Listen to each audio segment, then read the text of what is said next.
Hi, welcome back. This is Dawn with ABC Cake Decorating Supplies. Continuing on our journey of chocolate and candy, our next stop is going to be doing a chocolate transfer, and we're going to be adding peppermint crunch to it. So we're going to be making our own peppermint bark. So if you were a fan of it around the holidays, you can be a fan of it all year round now because you're going to know how to make it. Also, when you looked at the introduction to chocolate, you will notice that I was talking about an edible picture frame. The frame is made out of chocolate and it's made out of an edible picture. This will just take your chocolate adventure one step higher and personalize it. And once you see how easy it is, you'll be amazed. The only thing you need to do is find a store in your area that will give you an edible image or an edible transfer based on a photo that you give them. Okay. First thing we need is peppermint crunch. Now I like to use peppermint crunch because you do get the red and green, so at holiday times it's really festive. You can use chopped up, those little star candies. They're usually white with little red stripes through them, or candy canes. Then you are going to need your peppermint flavoring. And remember, it needs to be oil-based because we're dealing with chocolate. The next thing we're going to need, and sometimes you can find these at your local cake store. If not, ABC does sell them. They are considered chocolate transfers. What they are is it's a clear acetate sheet that has chocolate cocoa on it. These cocos are in different colors. You will notice there's a shiny side that's really detailed, and then there's a not so shiny side. When we pour our chocolate on it, we are going to pour it on the not so shiny side so that when our chocolate cools and we pull them up, you are going to get that design. So if you do it this way where the shiny side's up, you're not going to get any type of impression because you're not getting to the cocoa transfer. How simple this is, my goodness. Okay, we have our white. We have our chocolate. And again, if you've been following along with our chocolate journey, you will notice that I still have my heating pad, my heating tray. This works amazing. Peppermint goes a long way. So all I'm going to do is maybe about 3 or 4 drops because I have here about a pound of chocolate, which is going to be more than I need here. But we're going to be going on to making the chocolate frame, so I wanted to make sure I had enough here because it's going to be a mint frame also. Now what we want to do, because I don't want to put all of this peppermint crunch in here, I'm going to get a little bowl. And actually these sheets, they're about twice as big because I used half of it to do this part, and now I'm going to use the other half. I'm going to take some of our chocolate, pour it in here. So if you don't have one of these little heating pads, it's sad because then you have to keep going back to the microwave. Then depending how much you want of this. Now the only reason why I add a little bit of peppermint to it is just to kind of kick this up just a little bit so that it has more of a flavor to it. Because it's pretty mellow. I like it a little bit more pepperminty. And then we're going to stir it. Now see, doesn't that look festive? That looks just like the holidays to me.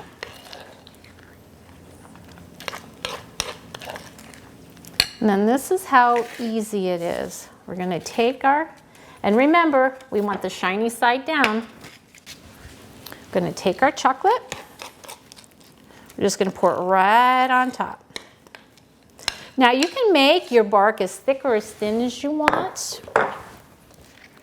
But when you do this, you want to make sure that it's on a sturdy surface so that when you go to put it in the refrigerator, that it'll stay nice and flat. Then this is it. We're going to put it in the refrigerator. I would not, well, you can put it in the freezer because it doesn't matter if it cracks or not because you're going to crack it anyway. So if you're in a hurry for it, you can put it in the freezer. But I usually just put most of my stuff in the refrigerator. That way there, I don't have to babysit it quite so much. Now, if you didn't want to do the peppermint bark on a chocolate transfer sheet, you can just take it and put it on a piece of parchment paper, just like I did here. Just spread it out on the parchment paper, put it in the refrigerator, let it harden, and then you can bring it out. Then I'll show you when I pull it off of the transfer paper how you get the design on it. But you don't need to have the transfer paper to make these. Now I'm going to put this in here.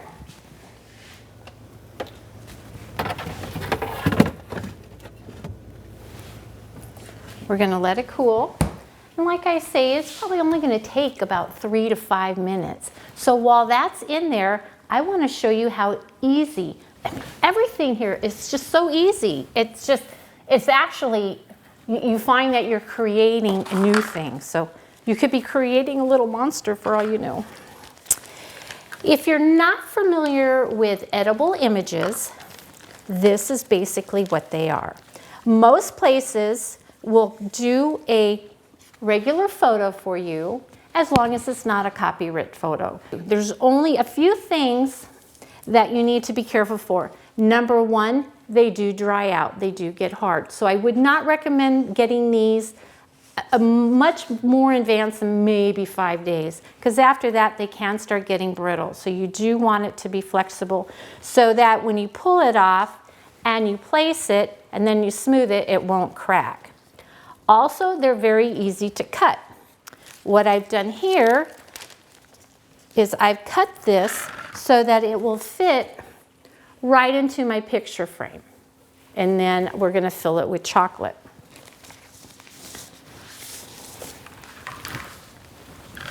First thing we want to do is pull it off the back. And you will see, it's just basically like a sticker. Now, if you were placing it on a cake or something, you'd place it side up. Because we're placing it in a frame, we're going to place it side down so that when it comes out of the frame, you're going to be able to see your picture. Only trick to this one is you want to make sure you put just a little bit of chocolate on the top of the picture. And the reason is you don't want the picture to start sliding when you start filling it up. So this way here, you can move it to where you want it. You've got some weight put on there. Then we're just going to slowly get it out. And we're going to kind of smooth it just a little bit, just to make sure our picture's covered, hoping that it's laying flat. And it's usually nice to do this in a lighter color chocolate, only because they are only printed on white paper. So if you're putting it on a chocolate cake, you are going to see the white behind it. We're going to just try not to overfill them, but sometimes that happens.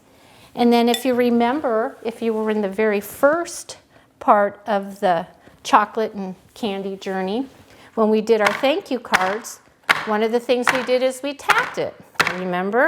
And the reason why we tap it is to get all the air bubbles out. Don't want the air bubbles in here. And I don't know if you can see or not, but there's a few little air bubbles on the top. I don't know if you can see that or not. And then we're going to look on the bottom here, and it all looks pretty good, pretty good. So I always second guess myself. So I tap it a couple more times. Then I'm going to put it in the refrigerator, and hopefully our chocolate bark is done, or our peppermint bark is done.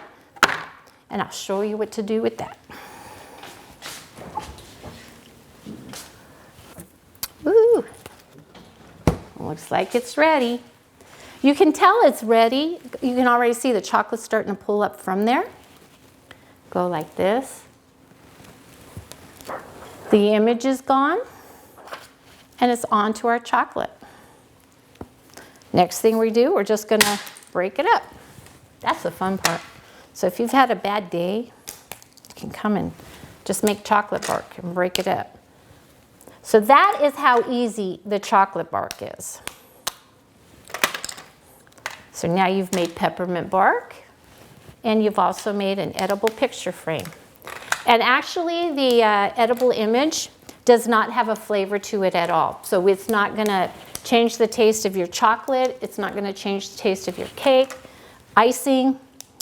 The only thing I know that you really can't put an edible image on is something that is wet, because it is made out of food-based colors, it will tend to run. So just make sure whatever you're using it on is not wet. Ding! Oh, I think our picture's ready.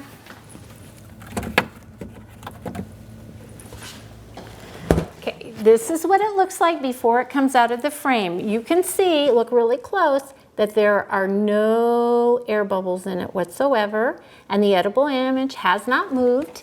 It is still in its nice little frame. What we're going to do is take it, and you might want to hold it because if you just let it pop out, it might crack. And there's our picture frame. Isn't that so nice? And it's so personalized. So experiment. Don't be afraid to try an edible image. If you have any questions or comments, please contact me at donna.rvideo.com. And don't forget, subscribe to my channel.